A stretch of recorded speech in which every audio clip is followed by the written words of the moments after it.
ప్రకటన గ్రంథం గత కొన్ని వారాలుగా మనం ధ్యానిస్తూ వస్తూ ఉన్నాం. ప్రకటన గ్రంథాన్ని ఎవరు వ్రాశారు, ఎందుకు వ్రాశారు, ఎక్కడ వ్రాశారు, ఎప్పుడు వ్రాశారు అనే విషయాలు మనం చూస్తూ వచ్చాం.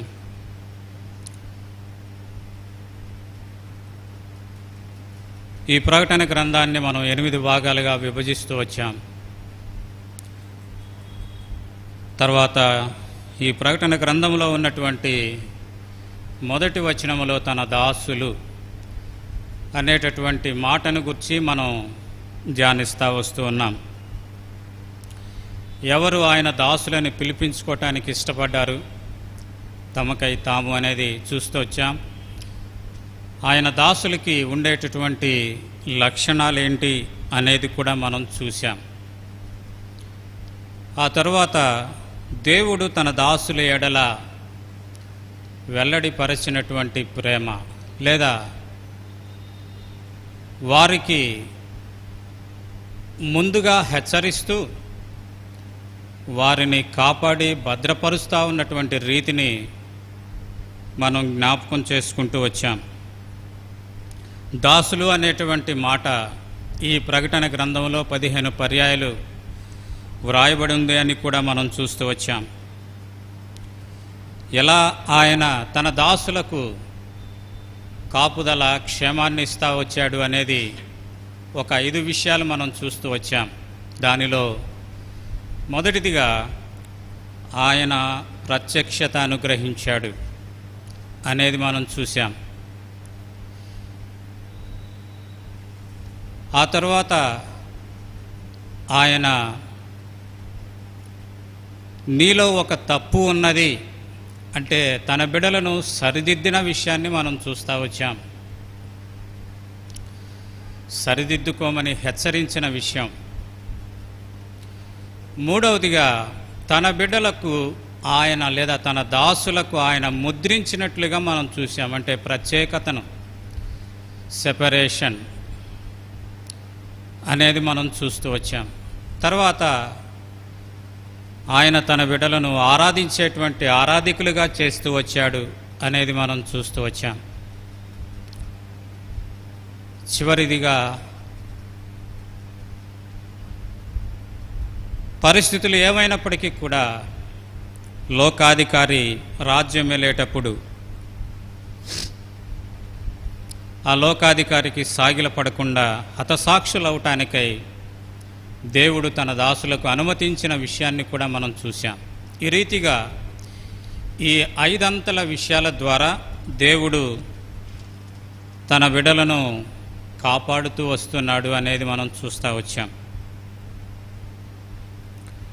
ఈ సమయంలో మనం మరొక పర్యాయం ఇదే వచనాల నుండి కొద్ది మాటలు మనం జ్ఞాపకం చేసుకొని మనం ముందుకు కొనసాగటానికై ప్రయత్నం చేద్దాం.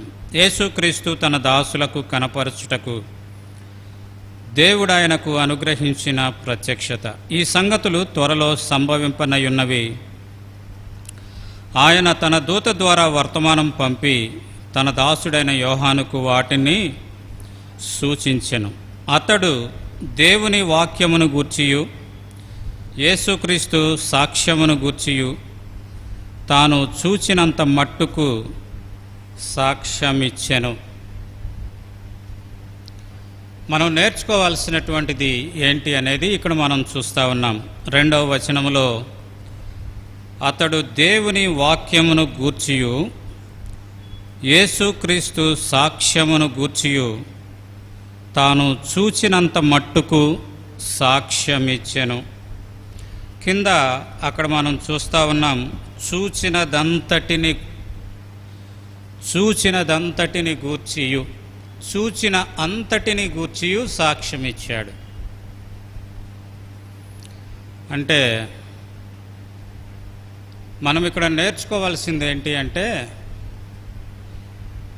చూచిన అంతటిని, అంటే దేవుడైనటువంటి దేవుడు యేసుక్రీస్తు ప్రభువారికి ఇచ్చినటువంటి ఆ ప్రత్యక్షత యేసుక్రీస్తు ప్రభువారు తన దాసుడైనటువంటి యోహానుకు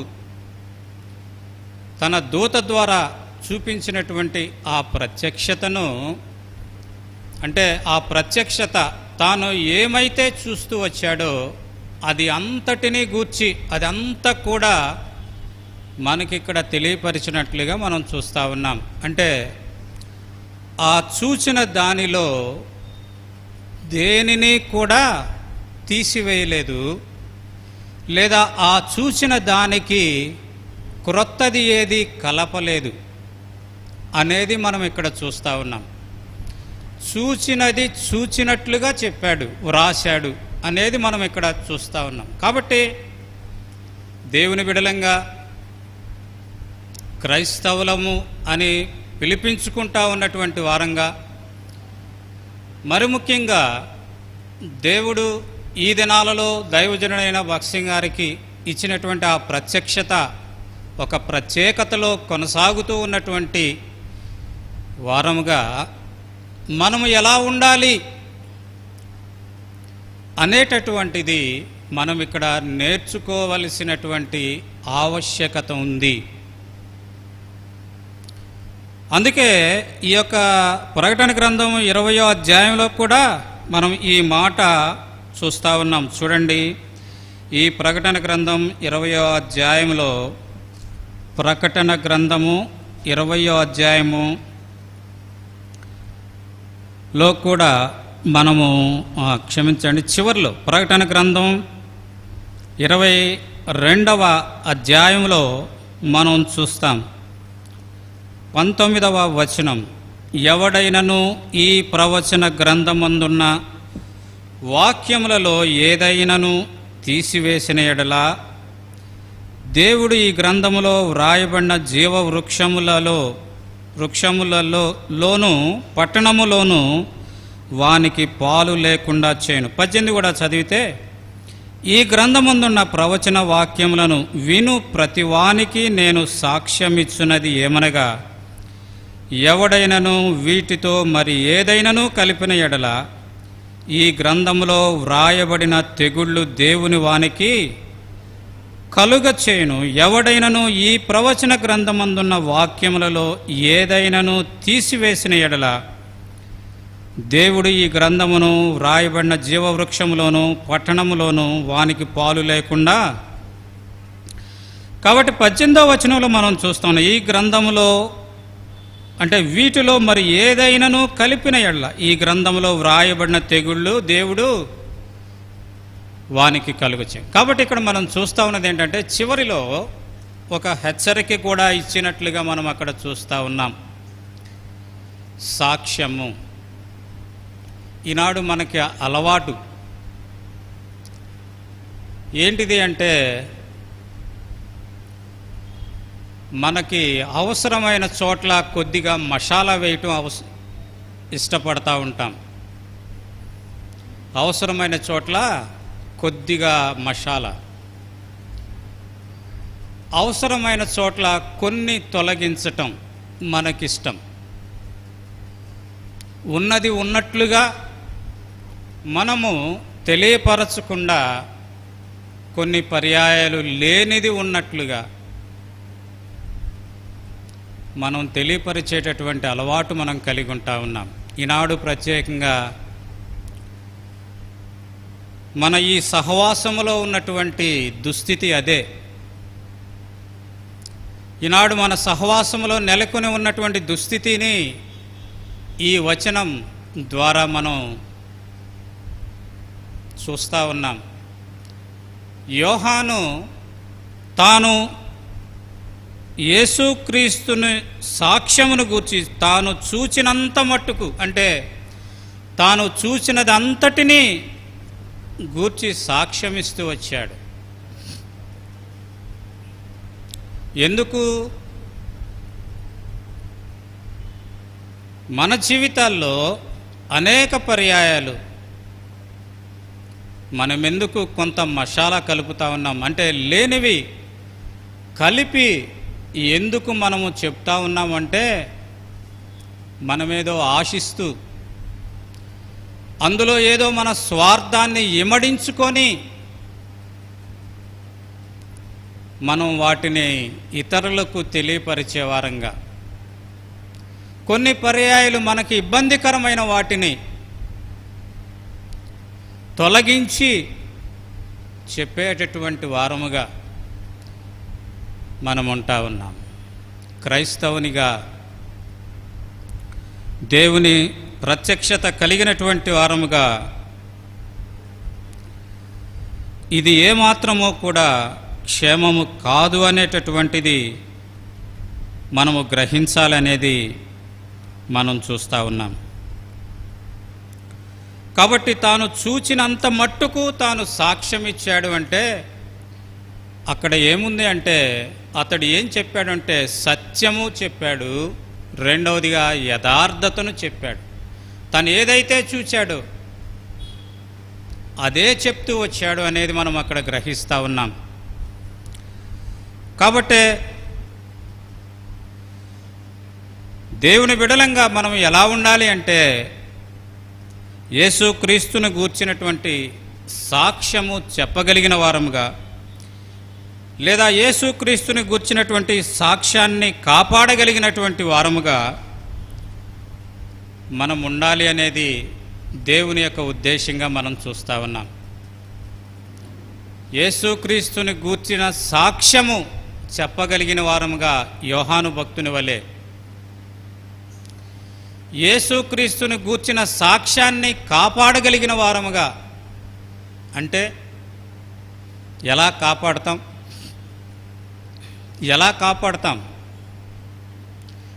నా సాక్ష్యాన్ని కాపాడుకోవటం ద్వారా యేసుక్రీస్తు యొక్క సాక్ష్యాన్ని మనం కాపాడతాం.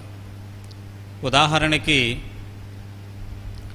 ఒక క్రైస్తవుడు లంచం ఇచ్చాడు అనుకోండి.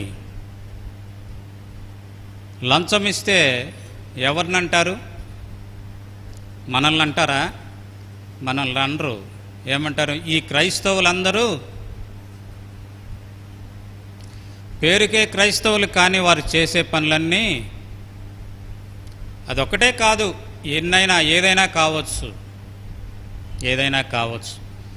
దాని ఫలితంగా ఏంటిదంటే యేసుక్రీస్తు యొక్క సాక్ష్యాన్ని నేను పాడు చేసేవారంగా మనం ఉంటా ఉన్నాం. అందుకే మనం ఒక విషయం జ్ఞాపకం వస్తూ ఉంది. రండి చూద్దాం. యోహాను సువార్త 1వ అధ్యాయములో మనం చూస్తే గనక, యోహాను సువార్త 1వ అధ్యాయములో మనం చూస్తే గనక ఇక్కడ మనం చూస్తూ ఉన్నాం 6వ వచనములో, దేవుని యొద్ద నుండి పంపబడిన ఒక మనుష్యుడు ఉండెను, అతని పేరు యోహాను.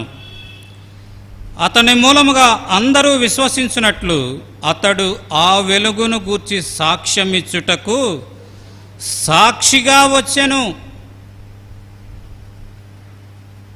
అనేటటువంటిది మనం ఇక్కడ చూస్తూ ఉన్నాం.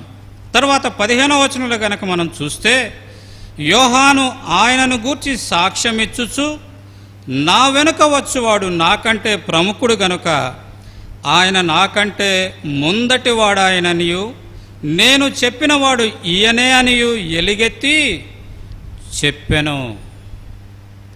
సాక్ష్యం ఇవ్వటానికై వచ్చినటువంటి యోహాను ఆయనను గూర్చి ఏం చెప్తా ఉన్నాడంటే, ఆ వెలుగు గూర్చి ఏమి సాక్ష్యం ఇస్తా ఉన్నాడంటే 8వ వచనంలో, అతడు ఆ వెలుగై ఉండలేదు కానీ ఆ వెలుగును గూర్చి సాక్ష్యం ఇచ్చుటకు అతడు వచ్చెను.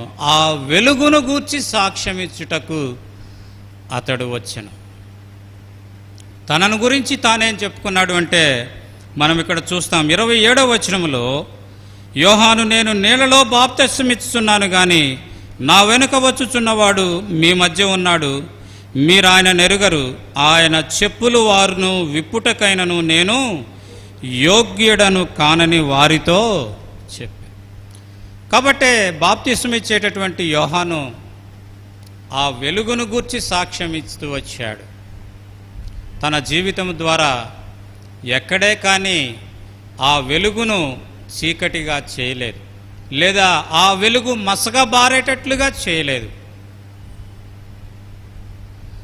ఆ వెలుగును వెలుగుగా చూపించుతూ వచ్చాడు అనేది మనం ఇక్కడ గమనిస్తూ ఉన్నాం. అయితే ప్రాముఖ్యమైనటువంటి విషయం ఏంటిది అంటే 1-2 విషయాలు మనం చూసి ముగించుకోవటానికి మనం ప్రయత్నం చేద్దాం. ప్రాముఖ్యమైనటువంటి విషయాలు ఏంటిది అంటే రండి చూద్దాం. లూకాసు సువార్త 23వ అధ్యాయం. లూకాసు సువార్త 23వ అధ్యాయం. లూకాసు సువార్త 23వ అధ్యాయము మొదటి 2 వచనాలు. అంతటా వారందరూ లేచి ఆయనను పిలాతునొద్దకు తీసుకొని పోయి, ఇతడు మా జనమును తిరగబడ ప్రేరేపించుచు కైసరునకు పన్నియవద్దనియు తానే క్రీస్తును ఒక రాజుననియు చెప్పగా మేము వింటిమని ఆయన మీద నేరము మోపసాగిరి. కాబట్టి ఆ ప్రజలు ఏమని క్రీస్తుని గురించి సాక్ష్యమిస్తూ ఉన్నారు అంటే, తానే ఒక రాజు అని, కైసరికి పన్నియొద్దని అతడు మమ్మల్ని ప్రేరేపిస్తూ ఉన్నాడు అనేది అక్కడ మనం చూస్తూ ఉన్నాం. వాస్తవానికి ప్రభువారు చెప్పినది ఏంటిది అంటే ఇక్కడ మనం చూస్తూ ఉన్నాం. 20వ అధ్యాయం లూకాసు సువార్త 22వ వచనం. మనము కైసరుకు పన్నిచ్చుట న్యాయమా కాదా అని ఆయనను అడిగిరి. ఆయన వారి కుయుక్తిని గుర్తెరిగి, ఒక దేనారము నాకు చూపుడి, దీని మీది రూపమును పై వ్రాతయు ఎవనివని అడుగగా వారు కైసరువనిరి. అందుకాయన, అలాగైతే కైసరువి కైసరుకును దేవునివి దేవునికిని చెల్లించుడని వారితో చెప్పెను. ఏం చెప్పారండి ప్రజలు? కైసరుకు పన్నియొద్దని చెప్తా ఉన్నాడు ఆయన. నేనే రాజుని అంటా ఉన్నాడు ఆయన అని చెప్పి ఆయన మీద నేరారోపణ చేస్తూ ఉన్నారు. అంటే ఆయన యొక్క సాక్ష్యాన్ని పాడు చేయాలని ఆయన మీద బురద చల్లేవారుగా ఉన్నట్లుగా మనం అక్కడ చూస్తూ ఉన్నాం. వాస్తవానికి ప్రభువారు వారు కుయుక్తిగా వచ్చి ప్రభువారిని అడిగినప్పుడు, పన్ను చెల్లించుట కైసరికి పన్ను ఇవ్వటం న్యాయమా కాదా అంటే ఆయన చెప్పినటువంటి మాట ఏంటిది అంటే, కైసరివి కైసరికి దేవునివి దేవునికి ఇవ్వండి అని చెప్పాడు. కానీ వారేం చెప్పారు? కైసరుకు ఇవ్వద్దు అనేది అక్కడ చెప్పినట్లుగా మనం అక్కడ చూస్తూ ఉన్నాం. కాబట్టి ఈ లూకాసు సువార్త 23వ అధ్యాయంలో మనం గమనిస్తే 4వ వచనములో పిలాతు ఏమని అంటా ఉన్నాడు అంటే చూడండి. పిలాతు ప్రధాన యాజకులతోనూ జన సమూహములతోనూ, ఈ మనుష్యుని యందు నాకు ఏ నేరము కనుబడలేదనెను. వారు చెప్పిన మాటలన్నీ విన్నాడు. కైసరికి పన్నియొద్దని అన్నాడయ్యా, నేనే రాజునన్నాడు అని వారు చెప్పినప్పుడు ఆ తర్వాత మనం చూస్తూ ఉన్నాం. పిలాతు 3వ వచనం, పిలాతు నీవు యూదుల రాజువా అని ఆయనను అడుగగా ఆయన, నీవన్నట్టే అని అతనితో చెప్పాను. పిలాతు ప్రధాన యాజకులతోనూ జన సమూహంతోనూ, ఈ మనుషుని యందు నాకు ఏ నేరము కనబడలేదని చెప్తూ వచ్చాడు.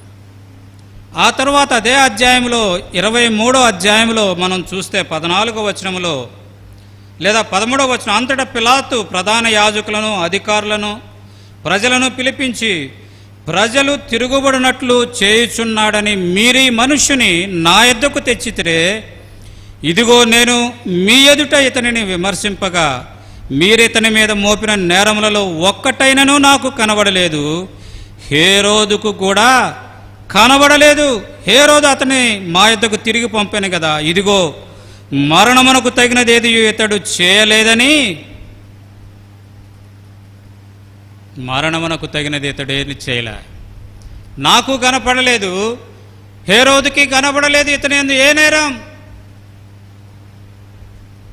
అయితే ఎందుకు ఇతని మీద నేరారోపణ చేస్తూ ఉన్నాడు. కారణం ఏంటంటే, మనం ముందున్నటువంటి అధ్యాయాల్ని గనక మనం పరిశీలన చేస్తే ఇక్కడ పిలాతు ఎవరిని పిలిపించాడు చూడండి. ప్రధాన యాజకులు, అధికారులను, ప్రజలను పిలిపించి ఎందుకు ఆయన మీద ఆ రీతిగా వారు నేరారోపణ చేస్తూ ఉన్నారు అంటే, ప్రధాన యాజకులు, శాస్త్రులు, పరిసయ్యులు వీరందరిని గురించి ప్రభువారు చెప్పినటువంటి మాట ఏంటిదంటే, వారిని ఉద్దేశించి ప్రభువారు పలికినటువంటి మాట ఏంటిదంటే, వేషధారులైన శాస్త్రులారా, పరిసయ్యులారా, వారి యొక్క విధి విధానాలను ఖండిస్తూ వచ్చాడు. అవి సరైనటువంటివి కాదు. వాటి ద్వారా మీరు నియమించినటువంటి విధి విధానాలు దేవుని రాజ్యంలోనికి వారిని, ప్రజలను తీసుకొని వెళ్ళలేవు అని ప్రభువారిని ఖండిస్తూ వచ్చాడు. ఈ ప్రజలంతా కూడా ప్రభువారిని వెంబడిస్తూ వచ్చారు. బహుజన సమూహం ఆయనను వెంబడిస్తూ వచ్చింది. ఆ కారణం చేత ప్రధాన యాజకులు, శాస్త్రులు వీరందరూ కూడా కలవరపడి, మనం అక్కడ చూసినటువంటి రీతిగా ఆయన మీద మోపిన నేరాలలో ఏది కూడా సరైనది కాదు అనేటటువంటిది మనం చూస్తూ ఉన్నాం. కారణం ఏంటిదంటే, వారి స్థానాలను కాపాడుకోవటానికి ఆ రీతిగా క్రీస్తు పైన నేరారోపణ చేస్తూ ఉన్నట్లుగా మనం అక్కడ చూస్తూ ఉన్నాం. వారి యొక్క ప్రధాన యాజకత్వాన్ని, వారు శాస్త్రులుగా వారి యొక్క స్థానాన్ని, పరిసయ్యులుగా వారి స్థానాన్ని వారు కాపాడుకోవటానికై వారు ఆ రీతిగా యేసుక్రీస్తు ప్రభు యొక్క సాక్ష్యాన్ని వారు పాడు చేసేవారుగా, లేదా వారిని, యేసుక్రీస్తు ప్రభు వారిని మరణానికి అప్పగించడానికి సిద్ధపడినటువంటి వారుగా ప్రజలను ప్రేరేపించారు అనేది మనం అక్కడ గమనిస్తూ ఉన్నాం. ఈనాడు మన సంఘాల్లో సైతం జరుగుతూ ఉన్నటువంటిది అదే. దైవజనుడు భక్త్ సింగ్ గారు ఇచ్చినటువంటి ఆ ప్రత్యక్షత ఈనాడు కోల్పోయి, ఈనాడు లేని సమాచారం అంతా సంఘాలలో వ్యాపిస్తూ ఉన్నదానికి కారణం ఏంటిది అంటే, స్థానాల కొరకైన పోరాటం.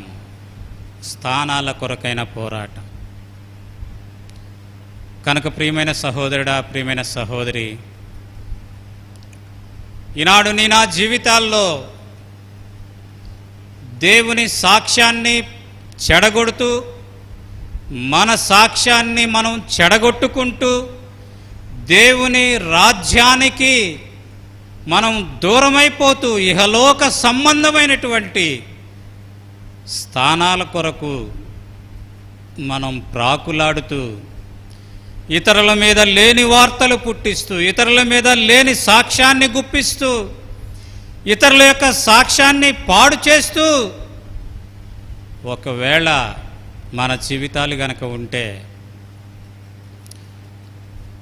పైకి భక్తి గలవారమని అనుకుంటూ దాని శక్తిని ఆశ్రయించనటువంటి వారముగా మనం ఉంటా ఉన్నామనేది మనం ఎరగాలనేటువంటిది మనం ఇక్కడ చూస్తూ ఉన్నాం. కనుకనే సాక్ష్యం అంటే, మనం చిన్నపిల్లలు VBS పాటల్లో మనం వింటాం, సాక్ష్యమనినా ఏమనగా. ఏంటిది అది?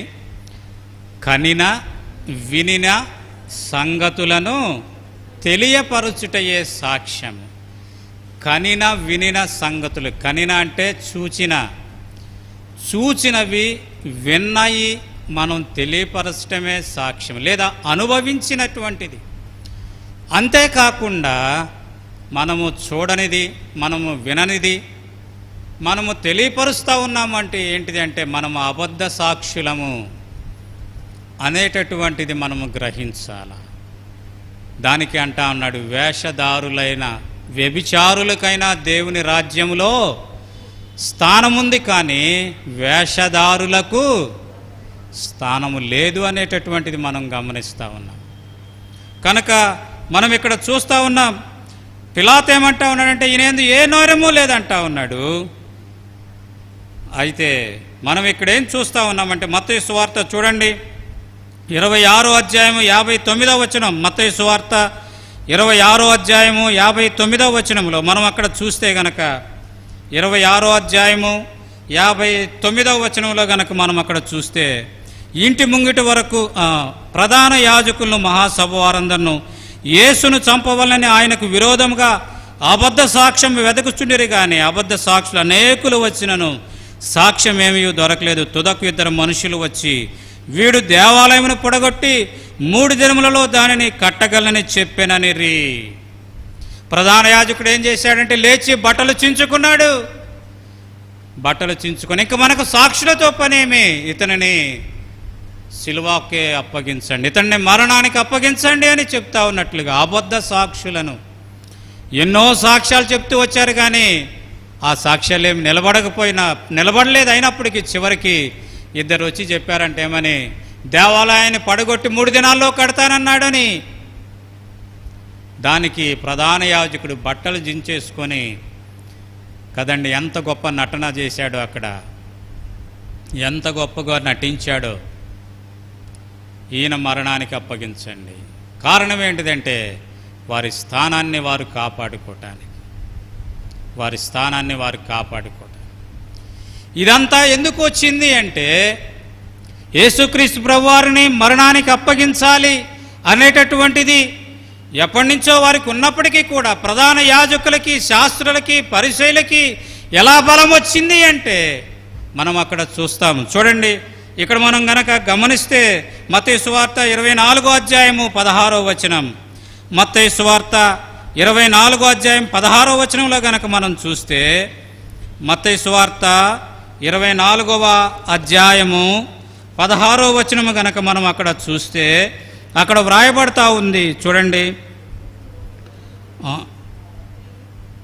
క్షమించండి, అది కాదండి, మత్తయి సువార్త 25వ మత్తయి సువార్త, ఒక్క నిమిషం అండి, 26వ అధ్యాయము 26వ అధ్యాయం అండి 14వ వచనం. మత్తయి సువార్త 26వ అధ్యాయం 14వ వచనం. అప్పుడు 12 మందిలో ఒకడు ఇస్కరియోతు యూదా ప్రధాన యాజకుల యొద్దకు వెళ్ళి, నాయన ఆయన మీకు అప్పగించిన యెడల నాకేమిత్తురని వారిని అడిగాను. అందుకు వారు 30 వెండి నాణెములు తూచి వానికిచ్చిరి. వాడప్పటి నుండి ఆయనను అప్పగించుటకు తగిన సమయము కనిపెట్టుచుండెను. కాబట్టి ఇక్కడ మనమేం చూస్తూ ఉన్నామంటే 2వ వ్యక్తిని మనం చూస్తూ ఉన్నాం. యేసుక్రీస్తు ప్రభువారి యొక్క శిష్యులలో ఉన్నటువంటి ఒక వ్యక్తి ఎప్పుడైతే ప్రధాన యాజకుల దగ్గరికి వెళ్తూ వచ్చాడో అప్పుడేమైంది, ప్రధాన యాజకులకు ఊపిరొచ్చింది. ప్రధాన యాజకులకు ఇతనిని మనం పట్టుకొని సిలువ వేయాలి అనేటటువంటి బలము చేకూరినట్లుగా మనం అక్కడ చూస్తూ ఉన్నాం. ఈ యోధా ఎందుకు వారి దగ్గరకు వెళ్ళాడు అంటే ధనము కొరకు వెళ్ళాడు. ధనము కొరకు వెళ్ళి ఆయనను అప్పగించటానికై తాను ఇష్టపడినట్లుగా చూస్తూ ఉన్నాం. దాని ద్వారా తన జీవితాన్ని తాను నష్టపరుచుకుంటూ వచ్చాడు. యేసుక్రీస్తు ప్రభుపై కూడా ఆయనతో ఉన్నవారు కూడా ఇలాంటి వారే అనేటటువంటి సంకేతాన్ని ఇస్తూ వచ్చాడు. అంటే వారి పేరు చెడగొడుతూ వచ్చినట్లుగా మనం అక్కడ చూస్తూ ఉన్నాం.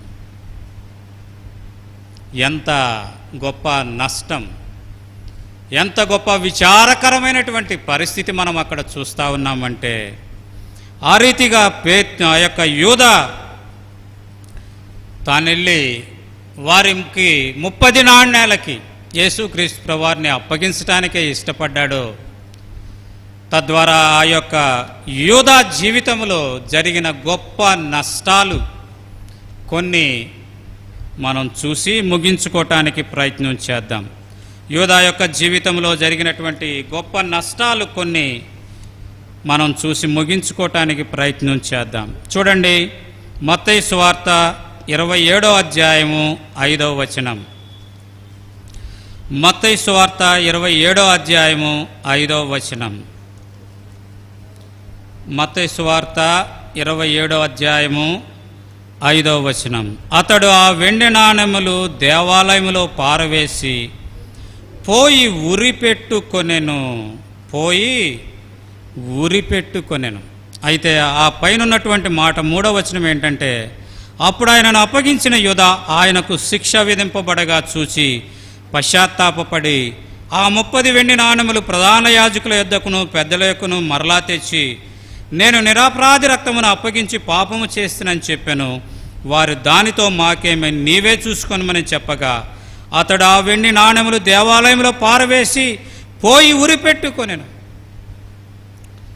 అయితే ఆ తర్వాత గ్రహించాడు, అయ్యో నిరపరాధి రక్తాన్ని అప్పగించానే, నేను పాపము చేశానని గ్రహించి పశ్చాత్తాపడ్డాడే, కానీ క్షమాపణ పొందలే. పశ్చాత్తాపడి వారి దగ్గరకు వెళ్ళి, ఇదిగో మేము 34 మీరు తీసుకోండి అంటే, మాకు అవసరం లేదు, నీతో మా పని అయిపోయింది, నీది నువ్వే చూసుకో అని వారు ఎప్పుడైతే చెప్పారో ఆ 30 నాణాలు తీసుకొని వెళ్ళి ఆ దేవాలయంలో పారేసి అతడు చేసిన పని ఏంటిది అంటే ఉరి పెట్టుకొని చచ్చాడు. అంటే దాని అర్థం ఏంటిది అంటే తన యొక్క ఆయుష్ని అర్ధాంతరంగా ముగించుకున్నాడు. తన ఆయుష్ అర్ధాంతరంగా ముగించబడింది. ఇది మొదటి విషయం. రెండవ విషయాన్ని మనం చూస్తే గనక అదే వచనాన్ని మనం చదివాం. ఏమనంటే ఉరి పెట్టుకొని చనిపోయెను, ఉరి పెట్టుకొనెను అని అనటంలో యేసుక్రీస్తు ప్రభువారికి ఉన్నటువంటి 12 మంది శిష్యులలో కూడా అందరూ ఒక్క యోహాను తప్ప అందరూ హతసాక్షులయ్యారు. ఈ యూదా స్థానములో అపోస్తలుడిగా నియమించబడినటువంటి మత్తీయ కూడా హతసాక్షిగానే అయ్యాడు, హతసాక్షిగానే తాను చనిపోయాడు. కానీ ఇతడు మాత్రమే హతసాక్షి కాలేకపోయాడు, అర్ధాంతరంగా తన జీవితాన్ని ముగించుకున్నాడు. కాబట్టి మొదటిది అర్ధాంతరంగా తన జీవితాన్ని ముగించుకున్నాడు. రెండవది ఏంటంటే అతడు దేవుని కొరకు హతసాక్షిగా నిలబడలేకపోయాడు, హతసాక్షిగా నిలబడలేకపోయాడు. ఒక్క యోహాను మాత్రమే ముదుసలి ప్రాయములు అంటే 98 సంవత్సరాల వయసులో వృద్ధాప్యమందు అతడు మరణించినట్లుగా మనం చూస్తాం. అయితే యోహాను గురించి గనక మనం చదివితే యోహానును కూడా సలసల కాగేటటువంటి నూనెలో వేయించారు, సలసల కాగేటటువంటి నూనెలో వేయించారు. అతడు మరణించని కారణం చేత పద్మాసు ద్వీపానికి పరవాసిగా అతన్ని పంపించారు. ఇది నేను ఆలోచిస్తూ ఉన్నప్పుడు నాకు ఒక ఆలోచన వచ్చింది. ఎందుకు దేవుడు సలసల కాగేటటువంటి నూనెలో వేయబడినప్పటికీ యోహాను ప్రాణాన్ని దేవుడు కాపాడుతూ వచ్చాడు అనేది ఎందుకో దేవుడు ఒక తలంపిస్తూ వచ్చాడు. ఎందుకు అంటే బహుశా నేను అనుకుంటా ఉన్నాను, ఈ ప్రకటన గ్రంథాన్ని మనకివ్వటం కొరకై ఉంటుంది. ఒకవేళ యోహానే ఆ సలసల కాగేటటువంటి నూనెలో వేయబడినప్పుడు మరణించి ఉంటే ఈ ప్రకటన గ్రంథం, ఒకసారి ఆలోచన చేద్దాం, ఈ ప్రకటన గ్రంథానికి వేరే వ్యక్తి అవసరమై ఉండేవాడేమో. ఒకవేళ పౌలు లేదా మరొకరి చేతో ఇవ్వాల్సినటువంటి పరిస్థితి ఏర్పడేదేమో. లేదా ఒకవేళ అసలు ఈ ప్రకటన గ్రంథం బైబిల్ గ్రంథంలో ఉండేదో లేదో అనేది కూడా మనకు తెలియదు. ఆ కారణం చేతనే పరవాసిగా పద్మాసు ద్వీపం వెళ్ళినప్పటికీ కూడా, ఒంటరిగా తన జీవితాన్ని గడుపుతూ ఉన్నప్పటికీ కూడా దేవుడు ఆయన అక్కడ కాపాడుతూ వచ్చాడు. సలసల కాగేటటువంటి నూనెలో ఆయన వేపబడినప్పటికీ కూడా దేవుడు ఆయన ప్రాణాన్ని కాపాడుతూ వచ్చింది. కారణం ఏంటంటే దేవుడు తన దాసుల ఎడల తనకున్నటువంటి ప్రేమను వెల్లడిపరుస్తూ జరగబోయేటటువంటి సంగతులను ముందుగా మనకు తెలియపరిచేదాని కొరకై ఆ ప్రత్యక్షతను యోహాను ద్వారా నీకు నాకు ఇచ్చేదాని కొరకై బహుశా అయ్యుంటుంది. ఆ కారణం చేతనే యోహానును హతసాక్షిగా కాకుండా ఈ రీతిగా సాక్షిగా తాను నిలబెడుతూ వచ్చాడు. తన ప్రత్యక్షతను తాను చూచినంత మట్టు వరకు తన దాసులందరికీ, తన ప్రజలైన వారందరికీ తెలియపరిచేదాని కొరకై తనను ఒక సాక్షిగా నిలబెడుతూ వచ్చాడు అనేది మనం గమనించాలి. కనుక ప్రియమైన సహోదరుడా, ప్రియమైన సహోదరి, ఈనాడు నిన్ను నన్ను ఇంకా ఎందుకు సజీవుడిగా సజీవురాలుగా ఉంచుతూ వచ్చాడు. ఎంతోమంది దైవ సేవకులు ఈ కరోనాలో పడి మరణిస్తూ ఉన్నారు. ఎంతోమంది దేవుని బిడ్డలు ఈ కరోనాలో పడి మరణిస్తూ ఉంటే, ఎంతోమంది దేవుని మందిరానికి రాలేక భయపడి వారు గృహాల్లోనే ఉంటూ ఉంటే, ఈనాడు నీవు నేను ఎందుకు దేవుని మందిరానికి రాగలిగామంటే దేవుని కొరకైన సాక్షిగా యోహాను వలె నీవు నేను ఉండేదాని కొరకే. ఆ విషయాన్ని గమనిస్తూ ఉన్నావా? ఈ విషయాన్ని నువ్వు గుర్తిస్తూ ఉన్నావా? అయితే ఎలా ఆ సాక్ష్యాన్ని నీవు కొనసాగిస్తూ ఉన్నావు, ఆ సాక్ష్యాన్ని నీవు కాపాడుతూ ఉన్నావు అనేదే ప్రశ్న. కనుక ప్రియమైన సహోదరుడా, ప్రియమైన సహోదరి, యూదా నష్టపోయింది ఏంటిదంటే, మొదటిగా తన ఆయుష్ నష్టపోతూ వచ్చాడు. రెండవదిగా తన సాక్ష్యాన్ని కోల్పోతూ హతసాక్షిగా తాను ఉండలేనటువంటి ఆ స్థితిని తాను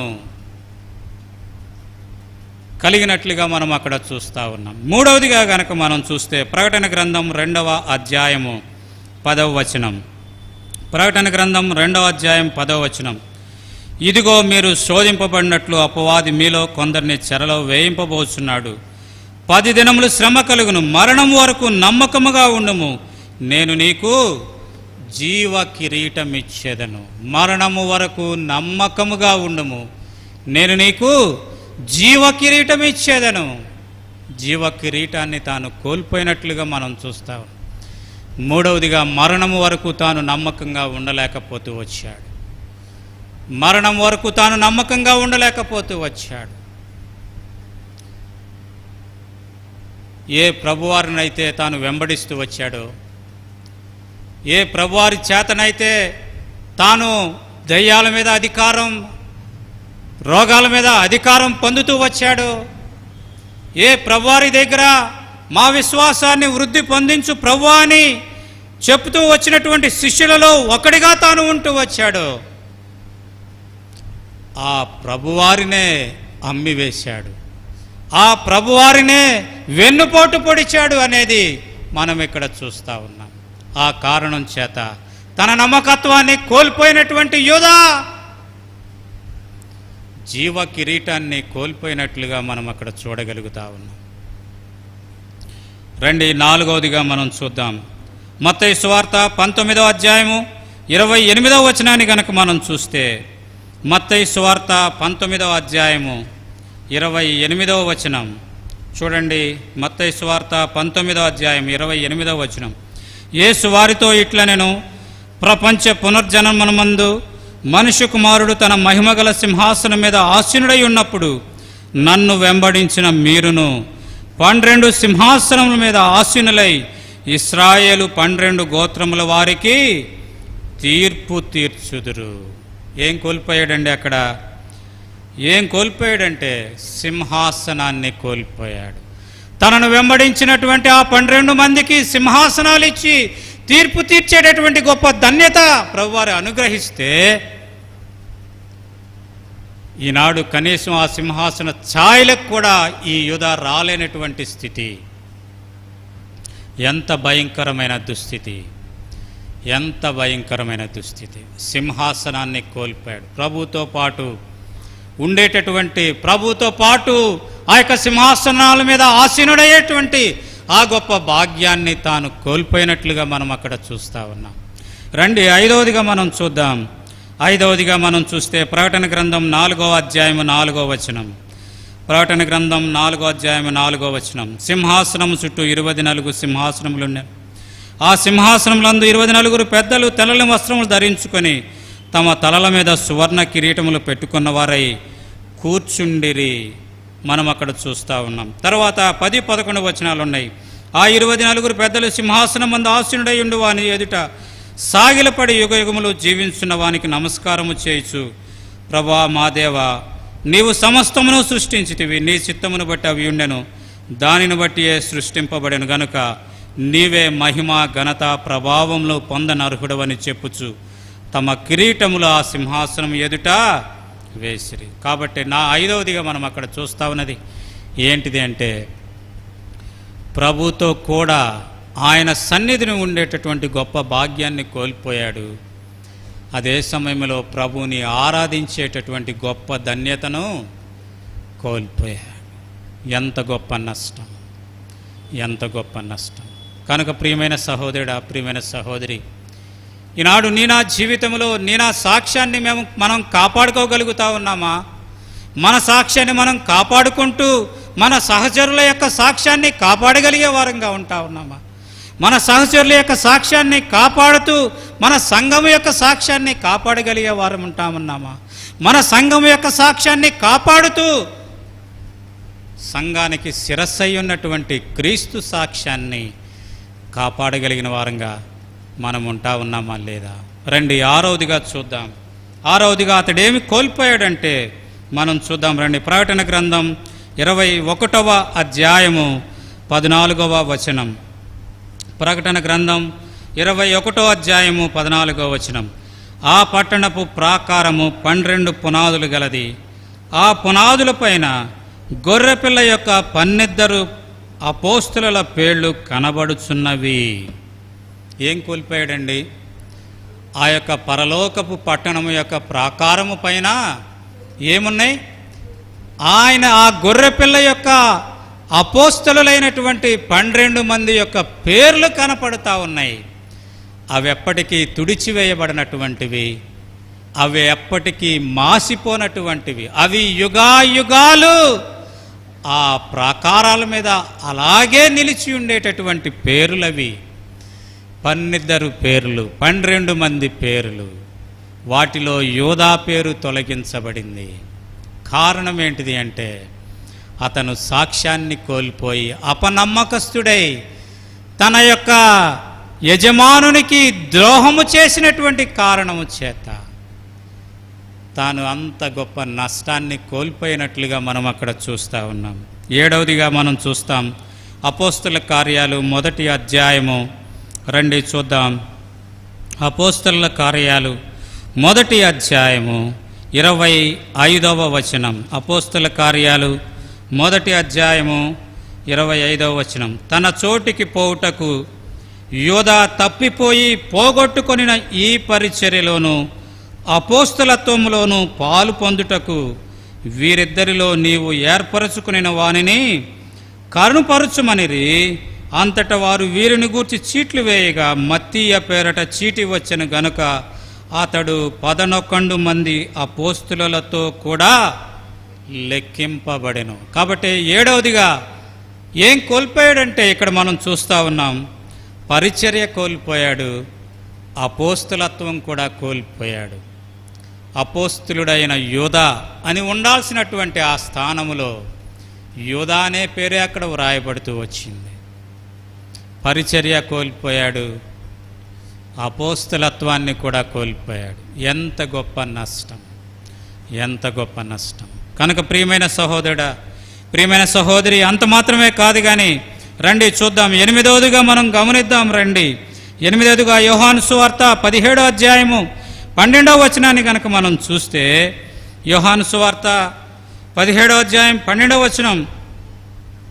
నేను వారి యొద్ద ఉండగా నీవు నాకు అనుగ్రహించిన వారిని నీ నామమందు కాపాడుతిని, నేను వారిని భద్రపరిస్థితిని కనుక లేఖనము నెరవేరునట్లు నాశనపుత్రుడు తప్ప వారిలో మరి ఎవడును నశింప లేదు. స్తుతి, యోధా అంటే స్తుతి. ఆ స్తుతి అనే పేరు పోయి ఏమొచ్చింది అంటే నాశనపుత్రుడు అనే పేరు వచ్చింది. నాశనపుత్రుడు. కనుక ప్రియమైన సహోదరుడా, ప్రియమైన సహోదరి, మనం జ్ఞాపకం చేసుకుందాం. ఈనాడు మన పేరుకు తగినట్లుగా మనం జీవిస్తూ ఉన్నామా? క్రైస్తవులమని మనం చెప్పుకుంటా ఉన్నాం, క్రైస్తవులుగా జీవిస్తూ ఉన్నామా? లేక క్రైస్తవులమని చెప్పుకుంటూ కూడా నాశనపుత్రులుగా మనం జీవిస్తూ ఉన్నామా? అంటే నశింపచేసే వారంగా, నాశనానికి కారకులయ్యేటటువంటి వారంగా, నష్టానికి కారకులయ్యేటటువంటి వారంగా మనం ఉంటా ఉన్నామా అనేది మనల్ని మనం గమనించుకోవాలనేది దేవుని ఆశగా మనం ఇక్కడ చూస్తూ ఉన్నాం. రండి 9వదిగా మనం చూద్దాం. యోహాను సువార్త 12వ అధ్యాయము 4వ వచనం. యోహాను సువార్త 12వ అధ్యాయము 4వ వచనం. ఆయన శిష్యులలో ఒకడు అనగా ఆయనను అప్పగింపనయ్యున్న ఇస్కరియోతు యూదా, ఈ అత్తరెందుకు 300 దేనారములకు అమ్మి బేదలకు ఇయ్యలేదనెను. వాడిలాగు చెప్పినది బేదల మీద శ్రద్ధ కలిగి కాదు గాని వాడు ఎవడంట? ఏం పేరు వచ్చింది వాడికి? దొంగ. వాడెవడు? దొంగ. వాడు దొంగయ్యి, వాడు దొంగయ్యి. తన దగ్గర డబ్బు సంచి ఉండినందున అందులో వేయబడినది దొంగిలించుచూ వచ్చాను గనుక అలాగూ చెప్పాను. ఒకటి నాశన పుత్రుడు అనే పేరు వచ్చింది, రెండోది దొంగ అనే పేరు వచ్చింది. దొంగ కదండి. దొంగకి ముఖము నలుపు, ముఖాన్ని చాటు చేస్తాడు. దొంగకి ముఖము నలుపు, ముఖాన్ని చాటు చేస్తాడు. అంటే వెలుగులోనికి రాలేడు, అందరిలోకి రాలేడు, వెలుగులోనికి రాలేడు. కారణం ఏంటిదంటే అతనిలో ఉన్న స్వభావము దొంగ స్వభావము, దొంగ స్వభావం. 10వదిగా మనం చూద్దాం రండి. అపోస్తుల కార్యాలు 1వ అధ్యాయము 18వ వచనం. అపోస్తుల కార్యాలు 1వ అధ్యాయము 18వ వచనము. ఈ యోధా ద్రోహము వలన సంపాదించిన రోకలనిచ్చి ఒక పొలము కొనెను. అతడు తల క్రిందుగా పడి నడిమికి బ్రద్దలైనందున అతని ప్రేగులన్నీ బయటకి వచ్చాను. ఈ యోధా దేని వలన? ద్రోహము వలన. అంటే ద్రోహి అనే పేరు వచ్చింది. ద్రోహము చేశాడు, ద్రోహిగా మిగిలిపోయాడు. తన యజమానుడికి ద్రోహిగా మిగిలిపోయాడు. తన యజమానికి ద్రోహము చేసిన వాడిగా మిగిలిపోయాడు.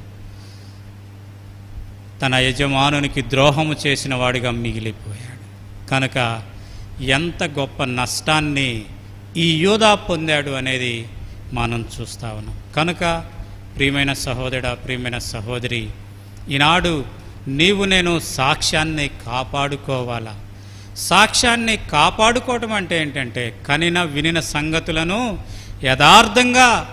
యథార్థమైన జీవితం కలిగినటువంటి వారముగా మనము జీవించాలనేది దేవుని యొక్క ఉద్దేశంగా మనం చూస్తూ ఉన్నాం.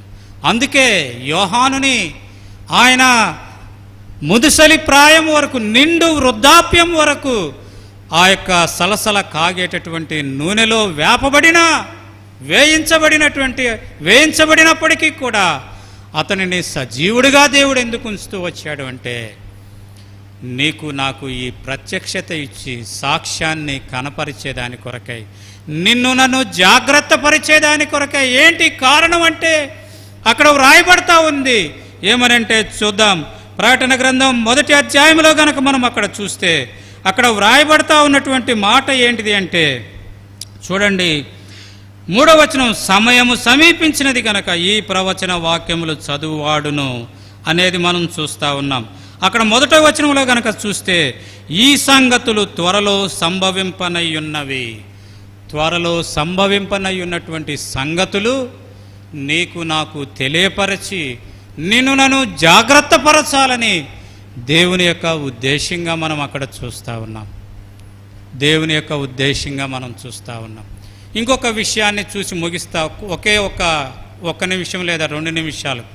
ఇస్కరియోతు యూదా అప్పగించడం ద్వారా యేసుక్రీస్తు ప్రభు పైన ద్వేషము కలిగినటువంటి వ్యక్తులు, ద్రోహము చేయడానికి సిద్ధపడినటువంటి వ్యక్తులకి ఆస్కారం కలిగింది. రెండవది ఆ ప్రజలు. చూద్దాం రండి. ఆ ప్రజల యొక్క స్థితి ఏంటిదంటే మత్తయి సువార్త 27వ అధ్యాయము 25వ వచనం. మత్తయి సువార్త 27వ అధ్యాయం 25వ వచనం చూడండి. ఆయన మీద అబద్ధ సాక్ష్యం చెప్పినటువంటి ఆ ప్రజలు అక్కడ జరుగుతూ ఉన్నటువంటి విషయాన్ని గురించి మనం చూస్తూ ఉన్నాం. లేదా 24వ వచనం మనం చూస్తా ఉన్నాం. లేదా 23 నుంచి చదువుతాను చూడండి. అధిపతి ఎందుకు ఇతడు ఏ దుష్కార్యము చేసినని అడుగగా వారు సిలువ వేయమని మరి ఎక్కువగా కేకలు వేసిరి. పిలాతు అల్లరి ఎక్కువ అగుచున్నదే కానీ తన వలన ప్రయోజనమేమీ లేదని గ్రహించి నీళ్లు తీసుకుని జనసమూహం ఎదుట చేతులు కడుక్కుని, ఈ నీతిమంతుని రక్తమును గూర్చి నేను నిరపరాధిని, మీరే చూచుకునుడని చెప్పాను. అందుకు ప్రజలందరూ వాని రక్తము మా మీదను మా పిల్లల మీదను ఉండునుగాక అనిరి. ఆ ప్రజలు ఏమని చెప్పారు? ఇతని యొక్క రక్తం మా మీద మా పిల్లల మీద ఉండునుగాక అని చెప్పారు. దాని పర్యవసానం ఎంత భయంకరమైనదో తెలుసా అండి? క్రీస్తు శకం 70వ సంవత్సరంలో రోమా సామ్రాజ్యపు అధిపతి అయినటువంటి టైటస్ ఈ యెరూషలేము పట్టణాన్ని, దేవాలయాన్ని సమూలంగా నాశనం చేస్తూ వచ్చాడు. ఆ సైనికుల యొక్క గుర్రాలు ఆ యూదుల యొక్క రక్తము జలపాతముగా ప్రవహిస్తూ ఉండగా ఆ రక్తములో సైనికుల యొక్క గుర్రాలు పరిగెత్తినాయి. ఎంత భయంకరమైన వధ! వాని యొక్క రక్తము మా మీద మా పిల్లల మీద ఉండునుగాక అనిరి. ఎంత భయంకరమైనటువంటి విధానానికి వారు గురవుతూ వచ్చారు, ఎంత భయంకరమైన నష్టానికి వారు గురవుతూ వచ్చారు. కనుక ప్రియమైన సహోదరుడా, ప్రియమైన సహోదరి, ఈనాడు మనం ఎలా మన సాక్ష్యాన్ని కాపాడుకుంటా ఉన్నాం? ఈనాడు మన సహచరుల సాక్ష్యాన్ని కాపాడుతూ ఉన్నాం. ఈనాడు మన సంఘం యొక్క సాక్ష్యాన్ని మనం కాపాడుతూ ఉన్నాం. ఈనాడు సంఘానికి శిరసై ఉన్న క్రీస్తు సాక్ష్యాన్ని మనం కాపాడుతూ ఉన్నాం. క్రీస్తు సాక్ష్యాన్ని కాపాడలేకపోతే నీ సాక్ష్యాన్ని కూడా నువ్వు కోల్పోయినట్లే. నీ సాక్ష్యాన్ని నువ్వు కాపాడుకోలేకపోతే నీ శిరస్సు అయ్యున్న క్రీస్తు సాక్ష్యాన్ని కూడా నీవు పాడు చేసినట్లే. అందుకే ఇక్కడ వ్రాయబడిన మాట ఏంటంటే, యోహాను తాను చూచినంత మట్టుకు తాను సాక్షిగా ఉన్నాడు. తాను చూచినదంతయు తాను తెలియపరిచినట్లుగా మనం చూస్తాను. దీన్ని బట్టి మనం ఏం నేర్చుకోవాలి అంటే, మనమేది కలపకూడదు, మనమేది తీసివేయకూడదు.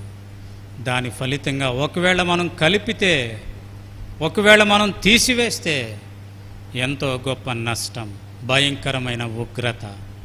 కనుక ప్రియమైన సహోదరుడా, ప్రియమైన సహోదరి, ఈ ప్రకటన గ్రంథాన్ని మనం ధ్యానిస్తూ ఉన్నాం. ఈ ప్రకటన గ్రంథం 2వ అధ్యాయం 2వ వచనములో మనం చూస్తూ ఉన్నది ఏంటంటే, యేసుక్రీస్తు యొక్క సాక్ష్యం గూర్చి యోహాను తెలియపరిచినటువంటిది విధానాన్ని మనం చూస్తూ ఉన్నాం. తాను చూచినంత మట్టుకు, అది మన జ్ఞాపకంలో ఉంచుకుందాం. తాను చూచినంత మట్టుకు అంటే ఏది కలపకుండా, ఏది తీసివేయకుండా మన జీవిత సాక్ష్యాన్ని మనం కాపాడుకుందాం. అనేక పర్యాయాలు మన గురించి మనం అతిశయిస్తాం. ప్రభు చిత్తమైతే రానున్న వారాల్లో చూద్దాం. గర్వము కూడా మన సాక్ష్యాన్ని పాడు చేస్తుంది, మన జీవితాల్ని నష్టపరుస్తుంది అనేది. మన గర్వము కూడా దేవుని ఎదుట మన మీద సాక్ష్యము చెబుతుంది అంట. ప్రభు చిత్తమైతే రానున్న దినాల్లో మనం చూద్దాం. కనుక ప్రియమైన సహోదరుడా, ప్రియమైన సహోదరి, మోకరిద్దాం. ఎలా ఉంది మన జీవితం? యథార్థమైనదిగా ఉందా? సత్యమైనదిగా మన జీవితం ఉందా?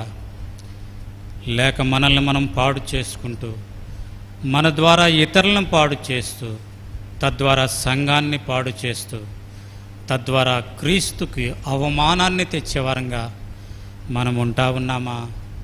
ఒకవేళ అలా ఉంటే గొప్ప నష్టం. ఆయనతో నడిచినటువంటి యోధా చేసిన ఆ గొప్ప ద్రోహ కార్యము ద్వారా, లేని వాటిని తాను కల్పించుకున్న కారణం ద్వారా తానెంత గొప్ప నష్టానికి కారకుడవుతూ వచ్చాడు. ఆ ప్రజలు వాని రక్తం మా మీద మా పిల్లల మీద ఉండునుగాక అని పలుకునప్పుడు వారెంత గొప్ప నష్టానికి గురవుతూ వచ్చారో మనం చూస్తూ వచ్చాం. కనుక ప్రియమైన సహోదరుడా, ప్రియమైన సహోదరి, మన సాక్ష్యాన్ని మనం కాపాడుకుందాం. తద్వారా మన సంఘాలని మనం కాపాడుకుందాం. ఈనాడు మన సంఘాలు ఉన్నటువంటి పరిస్థితి వేరు.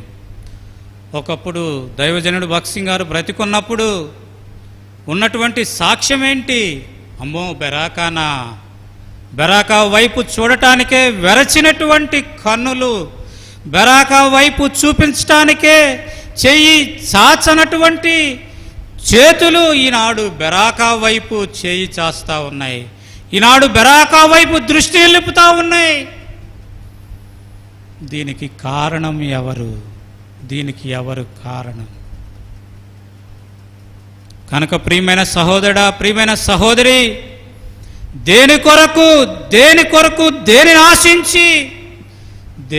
ఆశించి ఈ రీతిగా నీ సాక్ష్యాన్ని, నీ సంఘస్థుల సాక్ష్యాన్ని, నీ సంఘ సాక్ష్యాన్ని పాడు చేస్తూ చివరికి దేవుని నామానికే అవమానాన్ని తీసుకుని వస్తా ఉన్నావో, ఒక్కసారి మౌనంగా నీ హృదయాన్ని తట్టుకో, నీ హృదయాన్ని పరిశీలించుకో, నీ హృదయాన్ని ప్రశ్నించుకో. దేనికి, ఎందుకు ఈ కార్యాలు? దేనికి, ఎందుకు ఈ కార్యాలు? ఏమి ఆశించి? లోకములో స్థానం కొరక, లోకములో ధనము కొరక, లోకములో పేరు కొరక?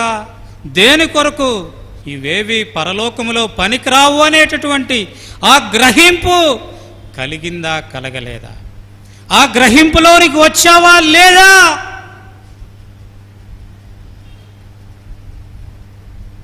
ఒక్కసారి మౌనంగా నిన్ను నువ్వు పరిశీలన చేసుకో, నిన్ను నువ్వు సరిదిద్దుకో. ప్రభు పాదాల చెంత, ప్రభా నా వల్లే, ప్రభా ఇది నా వల్లే, ప్రభా ఇది నా వల్లే. లేని వాటిని కల్పించానయ్యా, ఉన్న వాటిని మరుగు చేశానయ్యా. అనేక పర్యాయాలు మాట్లాడాల్సిన చోట మాట్లాడలేకపోయాను, మాట్లాడకూడని చోట మాట్లాడుతూ వచ్చానయ్యా. ప్రభువా, తద్వారా ఇంత గొప్ప నష్టమా, ఇంత గొప్ప నష్టమా? ప్రభువా నన్ను క్షమించు, ప్రభువా నన్ను క్షమించు. క్షమాపణ కోరి ఆ రీతిగా ప్రభు నీ కొరకై, నా కొరకై కల్వరి శిలువలో వ్రేలాడి కార్చిన రక్తానికి సాదృశ్యమైన ఆ ద్రాక్షారసములు, కొరడాలతో చీల్చబడిన ఆ దేహానికి సాదృశ్యమైన ఆ రొట్టెలో పాల్పంపులు పొందేదాని కొరకై క్షమాపణ కోరి సరిదిద్దుకొని యోగ్యత కలిగి ప్రభు వల్ల చేయి వేయటానికి ప్రభు నీకు నాకు సహాయపడునుగాక.